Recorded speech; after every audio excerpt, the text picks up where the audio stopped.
आपण केलेलं रोड आहे नाथ फुवारा रोड.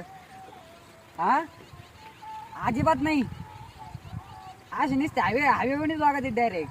सरपंच साहेब इथल्या काय सरपंच खाल्ले का दरवाडचे पैसे? हा ते पुण्य नाही का? मेलो असतो ना मी आता. अय भाऊ मी रोड गेलता मी केव्हा पैसे खाल्ले? हा इथं माझे डंपर वाहून गेले, डंपर JCB ट्रॅक्टर. हा इथं सरपंचला गाडी नाही हिंडायला. तो सरपंचचे पैसे खाल्ले पण झालं भाऊ. काय आलं इथं मला गाडी इकून खावा लागू राहिला आता. जर भाऊ मला नाही माहिती सरपंच बिरपंच आयला सरपंच भरला गाडी आता खाल्ल्याला आता बरोबर निघाल. हो थांबा थांबा. हो आपल्या गावाचा काय राडा केलाय सरपंचनी, रोड नाही झाली. मग मला काय सांगा सरपंचाला सांगा ना. सरपंच आता मायपासून गेलाय, त्याने घरी कायला काढलंय, ते रडत होता मायपाशी. का मग ते तेव्हा मला नाही लात म्हणे पण रोड खाल्लो घरी कावत लागत आहे त्याला काय? मग काय आता त्याला सांगा तेवढं.